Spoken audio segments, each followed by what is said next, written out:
Good morning students. आज हम पढ़ेंगे chapter 21 neural control and coordination. ये वाला जो चैप्टर था, चैप्टर लोकोमोशन एंड मूवमेंट वाला, उसमें सिर्फ मसल कॉन्ट्रैक्शन तक ही था। उसके आगे जो स्केलेटल दिया है सिस्टम या फिर disorders of muscular and skeletal system, ये सिलेबस से हटा दिया गया है। अब हम पढ़ेंगे chapter 21 neural control and coordination. इस चैप्टर में भी देखो कुछ चीज़ें हटाई गई हैं। क्या चीज़ें हटाई गई है वो मैं तुम्हें बता देता हूँ। पहला पेज खोलो, पेज 315। 315 पर जो न्यूरल सिस्टम है, ह्यूमन न्यूरल सिस्टम है, न्यूरॉन है, structural and functional unit of neural system, central neural system, ये सब चीज़ें सिलेबस में हैं। आखिरी के जो दो पॉइंट है 21.5 और 21.6, यानी कि reflex action and reflex art, sensory reception and processing, ये दोनों चीज़ें हटा दी गई है। तो अब हम स्टार्ट करते हैं ये चैप्टर, जिसका नाम है न्यूरल कंट्रोल एंड कोऑर्डिनेशन। जैसा कि तुम लोग देख ही रहे हो कि हम लोग पहले हमने प्लांट फिजियोलॉजी पढ़ी थी और उसके बाद एनिमल फिजियोलॉजी आई। एनिमल फिजियोलॉजी में अलग अलग ऑर्गन सिस्टम्स हम एक एक करके पढ़ रहे हैं। सबसे पहले डाइजेस्टिव सिस्टम था, हालांकि वो सिलेबस से हटा दिया गया। उसके बाद सर्कुलेटरी, रेस्पिरेटरी, एक्सक्रीटरी, ये अलग अलग सिस्टम्स, और अब इसके बाद हमने लोकोमोटरी सिस्टम पर पढ़ा पिछले चैप्टर में। तो अब हम पढ़ेंगे nervous system, neural control and coordination. इस चैप्टर का नाम है neural control and coordination. Neural control का मतलब है कि न्यूरॉन्स के द्वारा जो कंट्रोल बॉडी के अलग अलग फंक्शंस पर होता है या ऑर्गन्स या सिस्टम्स पर होता है, उसको न्यूरल कंट्रोल कहते हैं, है ना। न्यूरॉन के थ्रू कंट्रोल न्यूरल कंट्रोल कहलाता है। और कोऑर्डिनेशन क्या होता है कि बॉडी की अलग अलग एक्टिविटीज और फंक्शन में आपस में क्या इस तरह का कोऑर्डिनेशन है, और वो कोऑर्डिनेशन कैसे होता है वो दिखाया गया है इसमें, इस टॉपिक में, ठीक है। और इसमें सबसे पहली लाइन में अगर तुम देखोगे तो यहाँ जिक्र किया गया है होम्योस्टेसिस का। ये होम्योस्टेसिस क्या होता है? होम्योस्टेसिस का मतलब है कि बॉडी की वो एबिलिटी जिसके द्वारा वो कांस्टेंट इंटरनल एनवायरनमेंट मेंटेन करने की कोशिश करती है। कांस्टेंट इंटरनल एनवायरनमेंट मेंटेन करने की कोशिश के कई एग्जांपल्स लिए जा सकते हैं। फॉर एग्जांपल, हमारी बॉडी हमेशा ये कोशिश करती है कि हमारा ब्लड ग्लूकोज लेवल कांस्टेंट रहे। इस ग्लूकोज लेवल को कांस्टेंट रखने के लिए जब ब्लड ग्लूकोज लेवल लो हो जाता है तो हमारी बॉडी क्या करती है कि जो स्टोर्ड ग्लूकोज होता है in the form of glycogen, उसको ब्रेक करने की कोशिश करती है, ठीक है। ब्रेक करने के बाद क्या करेगी? ब्रेक किससे करेगी? ग्लूकागॉन से। ग्लूकागॉन जैसे ही ग्लाइकोजन को ग्लूकोजन ब्रेक करेगा वो ब्लड में आ जाएगा और ब्लड का ग्लूकोज लेवल राइज हो जाएगा। इसका रिवर्स होता है इंसुलिन के द्वारा कि ब्लड ग्लूकोज लेवल जैसे ही राइज होता है खाना खाने के बाद, वो उसको कन्वर्ट कर देता है ग्लाइकोजन और ब्लड ग्लूकोज लेवल फिर से नॉर्मल यानी कि डाउन हो जाता है। इस तरह से बॉडी की अलग अलग एक्टिविटीज में कोऑर्डिनेशन होता है, जिसकी वजह से कांस्टेंट इंटरनल एनवायरनमेंट अलग अलग पॉइंट ऑफ व्यू से मेंटेन किया जाता है। अब बॉडी की अलग अलग एक्टिविटीज, ऑर्गन और ऑर्गन सिस्टम एक दूसरे से कैसे इंटरेक्ट करते हैं और कैसे एक दूसरे से जुड़े हुए होते हैं, इसका इन्होंने एक एग्जाम्पल दिया है कि जब हम फिजिकल एक्सरसाइज करते हैं तो उस दौरान जो एनर्जी चाहिए वो एनर्जी कहाँ से मिलती है? वो फिजिकल वर्क करने के लिए काम करती है हमारी मसल्स, ठीक है। अब उन मसल्स के अंदर क्या हो रहा होता है? रेस्पिरेशन हो रहा होता है, तभी तो एटीपी रिलीज हो रहा है। और उन मसल्स को ऑक्सीजन कौन सप्लाई करेगा इस एटीपी प्रोडक्शन के लिए? रेस्पिरेटरी सिस्टम करेगा, है ना। रेस्पिरेटरी लंग्स तक तो आ गई ऑक्सीजन, वहां से ऑक्सीजन को सर्कुलेटरी सिस्टम लेके आएगा मसल्स तक। इसके अलावा मसल्स को एक रेस्पिरेटरी एक ऐसा सब्सटेंस भी चाहिए जिसको वो ब्रेक कर सके, ठीक है, सबस्ट्रेट, रेस्पिरेटरी सबस्ट्रेट। तो वो जो ग्लूकोज होगा उसको डाइजेस्टिव सिस्टम से यानी कि एलिमेंट्री कैनाल से उठा के यहाँ मसल्स तक कौन लेके आएगा?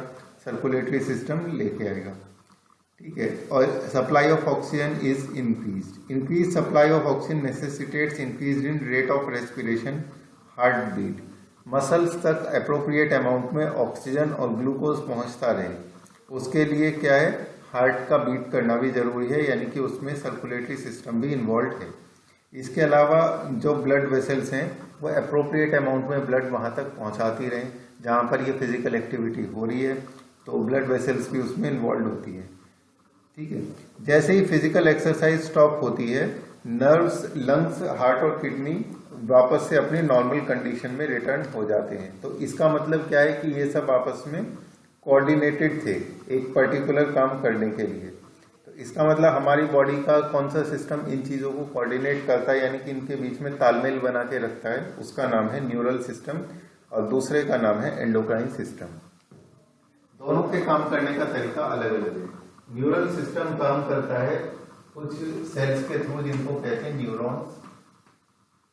ठीक है, और जो सिस्टम न्यूरॉन्स का बॉडी में बनता है उसको कहते हैं नर्वस सिस्टम। इसके अलावा दूसरा सिस्टम इन्होंने क्या कहा कि उसमें काम करने वाले जो इंडिविजुअल मॉलिक्यूल्स होते हैं उनको कहते हैं हार्मोन्स। और हार्मोन्स किसके द्वारा सिक्रेटेड होते हैं? ये सिक्रेट होते हैं एंडोक्राइन सिस्टम के द्वारा, है ना। तो इस तरह से ये दोनों सिस्टम मिलकर कोऑर्डिनेट और इंटीग्रेट करते हैं बॉडी की सारी एक्टिविटीज को, सारे ऑर्गन की एक्टिविटीज को, ताकि वो सिंक्रोनाइज तरीके से, सिंक्रोनाइज का मतलब कि एक तालमेल के तरीके से ये सब काम कर सके। न्यूरल सिस्टम के बारे में क्या लिखा है? Provides an organized network of point to point connections for a quick coordination. Point to point connection का मतलब है कि जैसे हमारे घर में बिजली के तारों से नेटवर्क बना होता है जिसको सर्किट कहते हैं, तो उसी तरीके से न्यूरॉन भी एक दूसरे से एंड टू एंड कनेक्टेड होते हैं, है ना।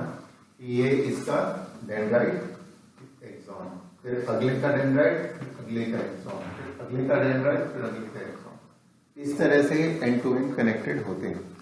और इसी वजह से जो न्यूरॉन होते हैं वो एंडोक्राइन सिस्टम की तुलना में ज्यादा फास्ट कोऑर्डिनेशन अलाउ करते हैं, यानी कि बहुत तेजी से इसमें सिग्नल ट्रांसमिट होता है। फॉर एग्जाम्पल, अब तुम इस बात का अंदाजा इसी बात से लगाओ कि जो बात मैं सोच रहा हूं या जो बात मैं कहने का मेरा ब्रेन ने डिसाइड किया, वो ऑलमोस्ट उसी मोमेंट पे, उसी सेकंड के 10वें या 100वें हिस्से में मेरे मुंह से वो बात निकल रही है ना, क्योंकि सोचते ही वो बात डायरेक्ट कोऑर्डिनेट हो रही है कहां तक? मेरे वॉइस बॉक्स तक। इसके बाद endocrine system provides chemical integration through hormones. In this chapter you will learn about the neural system of human, mechanism of neural coordination like transmission of nerve impulse conduction across the synapse and physiology of reflex action. तो चलो सबसे पहले देखते हैं neural system के बारे में। ये इसमें जो स्पेशलाइज सेल्स होते हैं उनको हम कहते हैं न्यूरॉन्स। और न्यूरॉन्स का फंक्शन क्या होता है? न्यूरॉन सिग्नल को ट्रांसमिट और रिसीव करने का काम करते हैं। कि मतलब पिछले वाले सेल न्यूरॉन से उन्होंने रिसीव किया और अगले सेल को या न्यूरॉन को उन्होंने ट्रांसमिट कर दिया। न्यूरल ऑर्गेनाइजेशन लोअर ऑर्गेनिजम्स में जैसे कि इन्वर्टिब्रेट्स में बहुत ही सिंपल है। जैसे कि हाइड्रा में क्या कहा कि उसका नर्वस सिस्टम न्यूरॉन के नेटवर्क से मिलकर बना है, जबकि जैसे जैसे हम अगली फाइलम्स में जाएंगे ये कोऑर्डिनेशन और ये ऑर्गेनाइजेशन और कॉम्प्लिकेटेड होता जाता है। जैसे कि इंसेक्ट्स में ब्रेन भी प्रेजेंट होता है। ब्रेन असल में क्या है कि कई सारे न्यूरॉन्स का एक एक्युमुलेशन है या एग्रीगेशन है। बहुत सारे न्यूरॉन्स एक जगह इकट्ठा होकर उन्होंने जो बॉडी बनाई या मास बनाया उसको हम ब्रेन कहते हैं। छोटे ऑर्गेनिज्म में जैसे कि इंसेक्ट्स में हम उसको गैंग्लिया कहते हैं। ठीक है, neural system is better organized in insects where a brain is present along with the number of ganglia and neural tissues. Vertebrates have a more developed neural system. तो इन्वर्टिब्रेट्स में थोड़ा कम एडवांस्ड है और vertebrates में थोड़ा और ज्यादा advanced है। अब बात आती है ह्यूमन नर्वस सिस्टम की। ह्यूमन नर्वस सिस्टम किस चीज का एग्जांपल है? एक वर्टिब्रेट नर्वस सिस्टम का एग्जांपल है और वर्टिब्रेट में भी मैमिलियन नर्वस सिस्टम का एग्जांपल है, क्योंकि ह्यूमन बींग्स वर्टिब्रेट्स भी हैं और मैमल्स भी। अब देखो इसका क्लासिफिकेशन इन्होंने किया है, वो मैं बोर्ड पे बना देता हूं।